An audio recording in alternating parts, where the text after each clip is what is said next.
Question पूछा था एक जी जी। सेफ सिस्टम वर्क का जो मेन पार्ट्स है ना, जो आपने सरीडम पढ़ा है ना, ठीक है, आपने कोई जी भी टास्क लिया, ठीक है, उसके अंदर तमाम मसाइल को स्टेजेस निकालनी और स्टेजेस के बाद हर स्टेज को एवेल्युएट करना, ठीक है, ये तमाम उसके पार्ट्स हैं, ठीक है। जब भी सेफ सिस्टम वर्क का सवाल आएगा तो आप सरीडम टेक्निक को यूज करेंगे।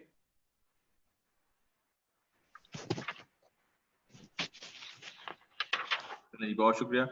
ये काइंडली वीडियो आ रही है किसी साहब की, और अपनी वीडियो को बंद कर लें क्योंकि उससे आपको प्रॉब्लम होगा।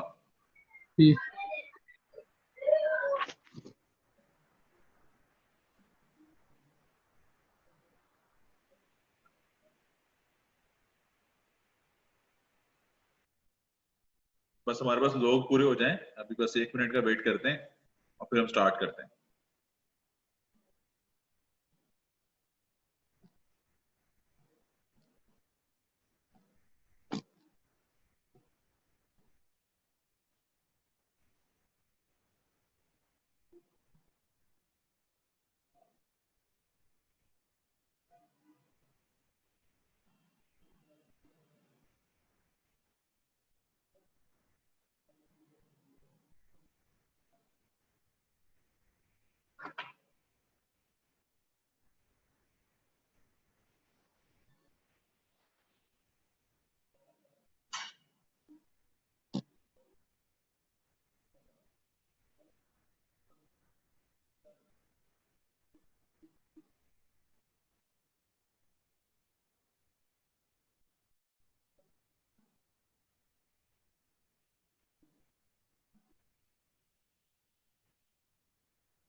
चलिए हम स्टार्ट करते हैं। तमाम लोग जो ज्वाइन कर रहे हैं साथ साथ ज्वाइन भी करते जाएंगे, ठीक है। अगर किसी को क्वेश्चन होगा तो फिर हम उसे एड्रेस कर लेंगे। Emergency procedures and first aid, तो हम डिस्कस करेंगे बेसिकली इमरजेंसी क्या होती है, ठीक है। तो मैं आप लोगों को अनम्यूट कर रहा हूँ, थोड़ी सी इस पर डिस्कशन करते हैं, उसके बाद उसको स्टार्ट करते हैं। जी, एनीवन फ्रॉम द क्लास के इमरजेंसी क्या होती है?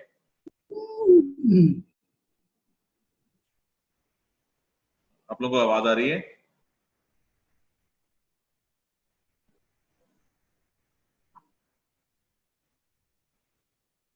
जी, आप लोगों को आवाज आ रही हेलो है? सर। जी जी प्रकाश बात कर रहा हूँ सर। जी प्रकाश, क्या होता है बेटा इमरजेंसी? सर हर कंपनी का एक प्रोटोकॉल होता है, इमरजेंसी प्रोसीजर होता है कि in case of incident accident के हम कौन सा प्रोसीजर फॉलो करते हैं। तो वो सारी चीजें पहले से डिफाइंड होती है ना, कि एक इमरजेंसी कांटेक्ट नंबर दिया जाता है, एक असेंबली पॉइंट दिया जाता है कि अगर इन बेटा केस नहीं, ऑफ प्रोसीजर की एक्सीडेंट बात नहीं हो रही आपको बेटा। कौन से स्टेप्स बेटा प्रोसीजर की बात नहीं हो रही, इमरजेंसी क्या होती है बेटा? इमरजेंसी सर कोई भी ऐसी की कोई सिचुएशन आ जाए, जैसे एग्जांपल है कि हीट स्ट्रेस की वजह से कोई बंदा गिर जाता है, तो it's a kind of emergency. नहीं बेटा, काइंड ऑफ या इमरजेंसी कोई नहीं, देखो काइंड ऑफ इमरजेंसी की बात नहीं हो रही। आपको इमरजेंसी को टिपिकली डिफाइन करने का सवाल आता है तो क्या लिखोगे आप? कोई भी चीज जिसमें सडन चेंज आए, मतलब। नहीं बेटा, ऐसा नहीं है। जी कोई और? अनएक्सपेक्टेड सिचुएशन, कोई डेंजरस सिचुएशन। बेटा डेंजरस सिचुएशन क्या होती है? सर कोई ऐसी इंसिडेंट हो जाए जो मतलब हार्मफुल हो इंसान के लिए, वो डेंजरस सिचुएशन हो जाती है। जैसे आग लग जाती है या कोई ऊपर से गिर जाता है। अच्छा चलें, आप अपने माइंड को थोड़ा सा क्लियर कर लें। इमरजेंसी बेसिकली ये एक एक्सीडेंट होती है, ठीक है। हर इमरजेंसी एक एक्सीडेंट होता है, बट हर एक्सीडेंट एक इमरजेंसी नहीं होता। क्लियर? सही है, क्लियर। इमरजेंसी बेसिकली वो अनसेफ एक्ट या अनप्रेडिक्टेड अनवांटेड इवेंट होता है जिसमें नुकसान जो है वो बहुत ज्यादा होता है, डिवास्टेटिंग रिजल्ट्स हों। जो इवेंट, ऐसा इवेंट जिसके डिवास्टेटिंग रिजल्ट्स हों, तबाहकुन नताइज हों कंपनी के लिए, ऑर्गेनाइजेशन के लिए, ठीक है, वो जो हालात हैं उन्हें इमरजेंसी कहा जाता है, ठीक है। इमरजेंसी होने के लिए शर्त क्या है? एक्सीडेंट का होना। जी क्या हुआ?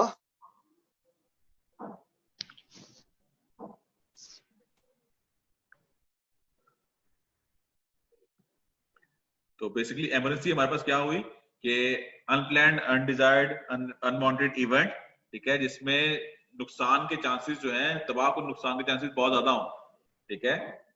हर इमरजेंसी एक एक्सीडेंट होता है, बट हर एक्सीडेंट इमरजेंसी नहीं होता। नॉर्मली दो तरह की इमरजेंसीज होती हैं, ठीक है।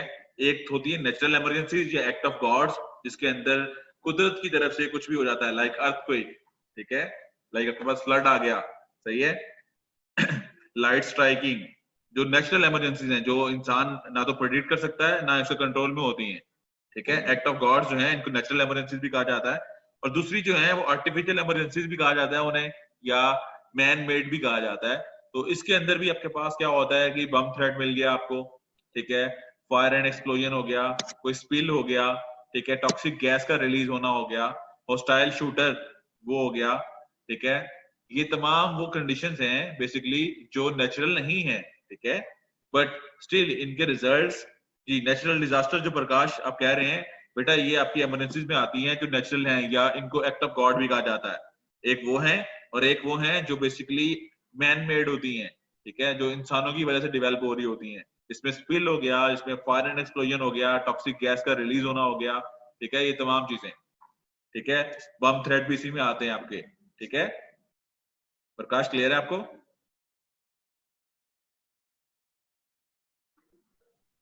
प्रकाश आपको क्लियर है सवाल? चलें, अच्छा जी, अब इमरजेंसी क्लियर हो गया आपको? आपको ये दोनों इसलिए बता रहा हूं कि आपको इनको लेके ही आगे सवाल को सॉल्व करना होगा, ठीक है। तो कौन कौन सी इमरजेंसीज हो सकती हैं और किन किन को प्रेडिक्ट करना चाहिए, बेसिकली इसके अंदर आपने दोनों चीजें डिस्कस कर ली।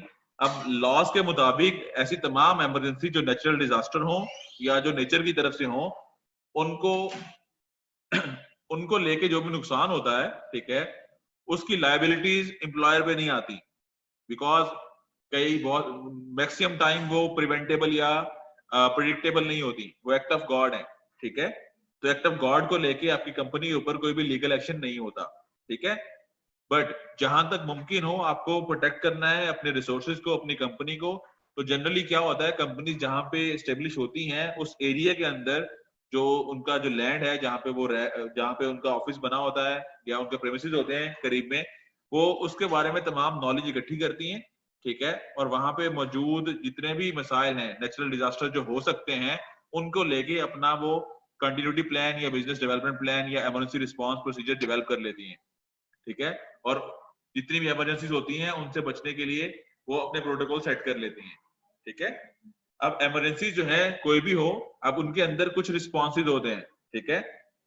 अब रिस्पॉन्सेज के अंदर सबसे पहली चीज क्या होती है, अगर इमरजेंसी अकर होती है तो कैसे पता चलेगा लोगों को कि इमरजेंसी हो गई है? तो कोई अलार्मिंग टेक्निक इस्तेमाल की जाती है या कोडिंग सिस्टम होता है, ठीक है, जिसके अंदर कई दफा आपके पास कोई मोरेस कोड हो गया या अलार्मिंग कोड्स आपके पास हो गए, कोई सायरन बजता है, ठीक है, आप इन्फॉर्म कर देते हैं कि भाई अगर ये सायरन बजता है, इतनी देर के लिए बजता है, तो आपने ये एक्शंस लेने हैं, ठीक है। तो पहली चीज होती है आपके अलार्मिंग मेथड्स, जिसपे लोगों को कन्वे किया जाता है।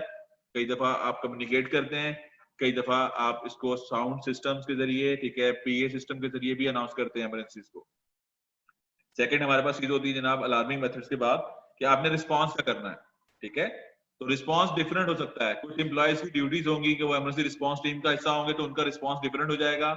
कुछ एम्प्लॉयज जो होंगे वो सिंपल एम्प्लॉयज हैं, वर्कर्स हैं, उनका कोई इमरजेंसी रिस्पांस टीम से लेना देना नहीं है, तो वो अपने साइड के रूल्स, जिसमें आपको जब कम्युनिकेट कर दिया जाता है कि ये इमरजेंसी है, तो आपकी ड्यूटी होती है कि आपने तमाम चीजों को वहीं पे सेफली आपने एग्जीक्यूट करते हुए सेफ एग्जिट लेना है, सेफ पैसेज को यूज करते हुए आपने असेंबली पॉइंट पे जाना है, ठीक है। वहां पहुंच के आपने वेट करना है जब तक आपको दोबारा वापस जाने का ऑर्डर ना मिल जाए, ठीक है, depending upon the nature of the emergency और कंपनी का प्रोटोकॉल।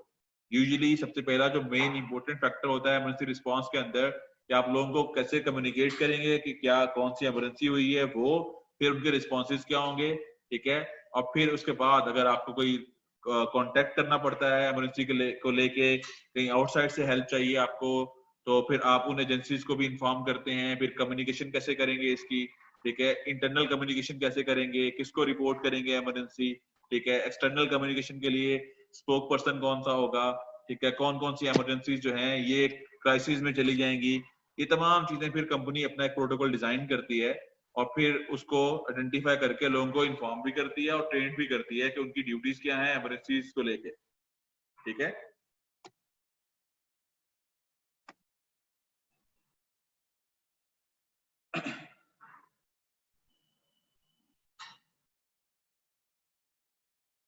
अच्छा जी, अब तो इमरजेंसीज को लेकर तमाम लोग जो हमने बातें की, ठीक है, उसमें सबसे पहले इंपॉर्टेंट चीज कम्युनिकेशन आती है। ठीक है, तो फिर आप उसके लिए different company different protocol use करती हैं। कुछ लोग वॉकी टॉकी यूज करते हैं, कुछ लोग मोबाइल फोन के जरिए मैसेज भेजते हैं, कुछ लोग कॉल करके बताते हैं। ठीक है, फिर कॉन्टैक्ट लिस्ट आपकी कंपनी में ऑलरेडी नोटिस बोर्ड पे भी मौजूद होती है और हर बंदे को ट्रेनिंग में भी बताया जाता है। और इसके ये जो इमरजेंसी के केस में जो नंबर्स होते हैं, ठीक है, ये हर जगह पे मौजूद जगह पे नोटिस बोर्ड्स के ऊपर आवेदन किए भी जाते हैं। ठीक है, और फिर इसमें रिस्पॉन्सिबल पर्सन भी होते हैं कि अगर आपको कोई एक्सीडेंट या इंसिडेंट होता है या इमरजेंसी होती है तो आपने किसको कांटेक्ट करना है और किस मीडियम को यूज करते हुए करना है। ठीक है, ये भी मेंशन होता है आपके। तो फिर इसके अंदर हमारे पास इमरजेंसी रिस्पांस टीम है, उसके लिए फिर सेपरेट ट्रेनिंग्स भी होती हैं बिकॉज उनका रोल थोड़ा सा डिफरेंट हो जाता है। आम एम्प्लॉइज जो है वो इमरजेंसी को लेके सिर्फ वो सेफ एक्सिट यूज करेंगे, सेफ पैसे यूज करेंगे। ठीक है, और वो असेंबली पॉइंट तक चले जाएंगे, ठीक है, या सेफ एरिया में चले जाएंगे। बट कुछ एम्प्लॉइज ऐसे होते हैं जिनका स्किल लेवल दूसरों से ज्यादा बेहतर होता है, उनको ट्रेन किया जाता है कि आपने इमरजेंसी रिस्पांस के अंदर आपने या तो फायर फाइटर की ड्यूटी परफॉर्म करनी है या आपने रेस्क्यूअर की ड्यूटी परफॉर्म करनी है या आप शायद बड्डी सिस्टम के अंदर ऐसे लोगों की मदद करने के लिए नॉमिनेटेड हो जो बेसिकली इम्पेयर्ड हो, तो आपने उनको लेके उनको सेफ जगह पे पहुंचाना है, उनको रेफ्यूजी पॉइंट पे पहुंचाना है, फिर वहां से अपने रेस्क्यू करवाना है। तो आपने अपने इमरजेंसी रिस्पांस प्रोसीजर को देखना है, फॉलो करना है। ठीक है, उसको डेवलप करने के लिए जो चीजें रिक्वायर्ड होती हैं वो हमने शेयर की हैं अभी। फिर इमरजेंसी रिस्पांस प्रोसीजर्स के अंदर बेसिकली क्या होता है कि आपका रिस्पांस क्या होगा, आप अलार्म कैसे रेज करेंगे, कम्युनिकेशन मेथड क्या होगा, स्पोक पर्सन क्या होगा। ठीक है, उसमें एडिशनल ट्रेनिंग कौन कौन सी रिक्वायर्ड होंगी, एडिशनल रिसोर्सेज कौन कौन से रिक्वायर्ड होंगे। ठीक है, और आपके रोल्स एंड रिस्पॉन्सिबिलिटीज हर इंडिविजुअल के क्या होंगे अगर इन केस इमरजेंसी होती है तो। ठीक है, कोई सवाल है किसी का तो मैं आपको अनम्यूट कर रहा हूँ, मुझसे पूछ लें।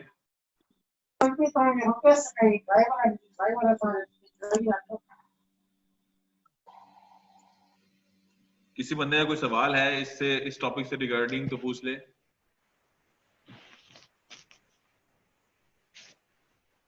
क्लियर है जी?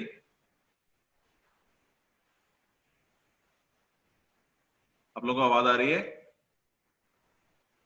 जी आ रही। चले, बहुत शुक्रिया।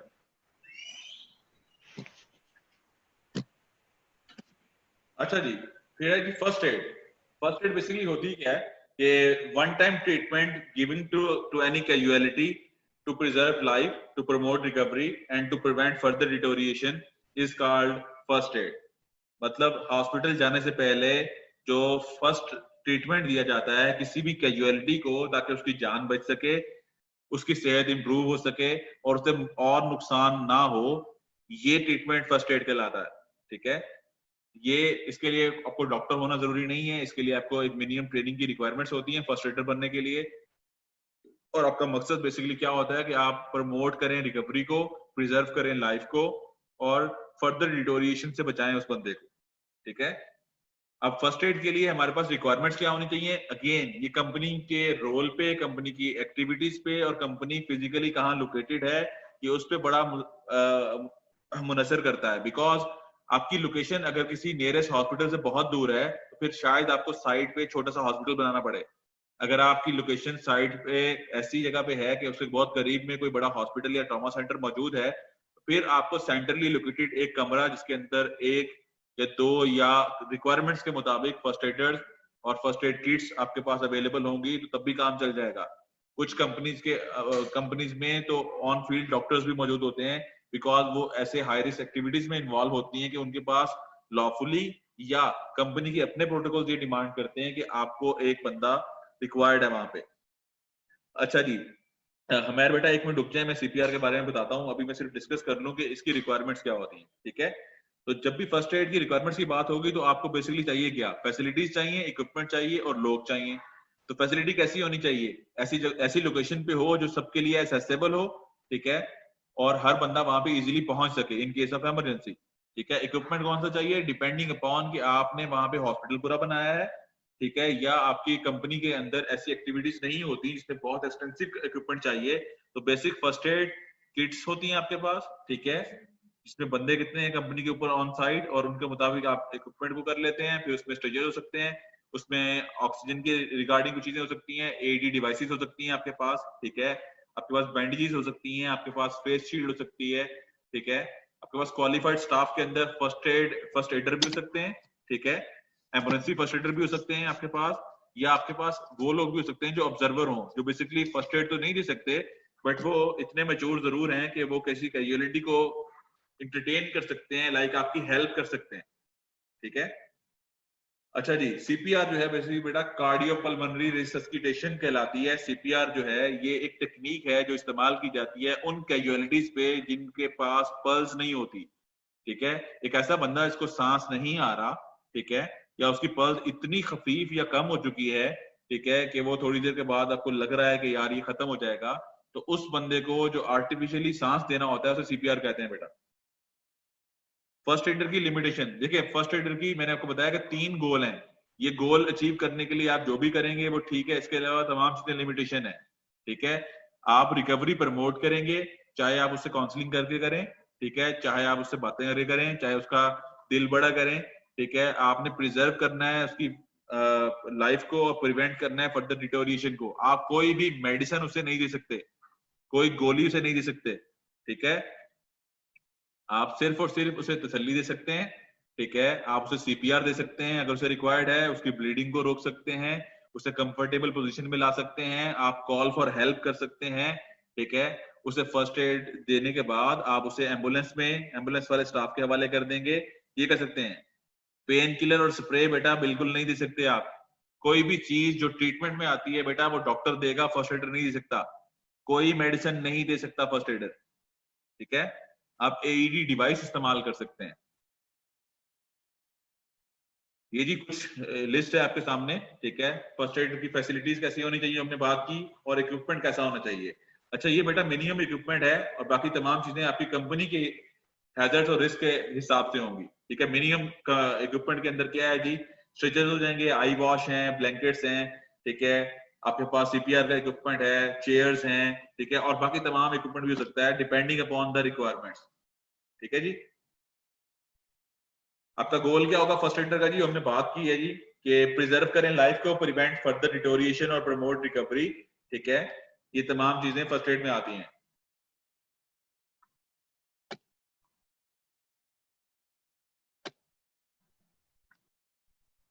अच्छा जी, फर्स्ट एड पर्सनल्स कितने होने चाहिए जी, ठीक है, नहीं जी फर्स्ट एड वेलफेयर का पार्ट नहीं होती, ठीक है, कई जगह पे जहां पे कानून ना हो वहां पे आप बेशक इसको वेलफेयर में डाल दें, बट ये लॉफुली जरूरी होती है, ठीक है। बहुत सारे दुनिया में कंट्रीज में लॉज ऐसे हैं जो कहते हैं कि मिनिमम फर्स्ट एड की प्रोविजन देना जरूरी है लॉफुली, ठीक है, तो आप वो देंगे। अगर किसी ऐसी जगह पे हैं जहां पे ऐसा कोई कानून नहीं है तो फिर एम्प्लॉयर जो है वो इसको फर्स्ट एड को वेलफेयर में डालता है, जबकि एक्चुअली ये उसकी रिस्पॉन्सिबिलिटी होती है ऑन साइट अपने बंदों को बचाने की, बिकॉज अगर हॉस्पिटल दूर है तो वहां तक बचाने की रिस्पॉन्सिबिलिटी उसकी है, बिकॉज प्लांट उसने वहां पे लगाया, ठीक है जी। अब कितने बंदे आपको चाहिए, ये आपकी एक्टिविटी, आपकी लोकेशन, आपकी एक्सीडेंट की हिस्ट्री, आपके पास किस तरह के हैजर्ड्स और रिस्क मौजूद हैं, उनको लेके आप डिसाइड करेंगे, ठीक है। नॉर्मली 20 से 25 लोगों के दरमियान के ऊपर एक बंदा फर्स्ट एडर होता है आपके पास क्वालिफाइड, ठीक है। अगेन ये गुड प्रैक्टिस की बात कर रहा हूँ, ठीक है, लॉफुली जहां पे आप मौजूद हैं वहां पे जो गाइडलाइन आपके पास अवेलेबल होती है उसको देखेंगे, अपने रोल को देखेंगे, अपने हैजर्ड्स और रिस्क को देखेंगे, अपने पुराना रिकॉर्ड निकालेंगे कि भाई यहाँ पे पहले कौन कौन से इंजरीज हो चुकी हैं, ठीक है, उन तमाम चीजों को देखते हुए आप अपॉइंट करेंगे। अच्छा जी, अब फर्स्ट एडर कैसा होना चाहिए, तो वो जरा एक अबव एवरेज बंदा होता है, उसके अंदर कुछ रिक्वायरमेंट्स ये होती है कि जनाब उसके पास कॉम्पिटेंसी हो, नॉलेज हो, वो स्ट्रेस को हैंडल कर सके, फिजिकली बहुत फिट हो, ठीक है, उसे पता हो कि उसकी लिमिट्स क्या है, ठीक है, ये नहीं कि वो हर चीज के अंदर घुस जाए, वो जिस चीज के लिए ट्रेन किया गया है बस उसी चीज को परफॉर्म करेगा, ठीक है।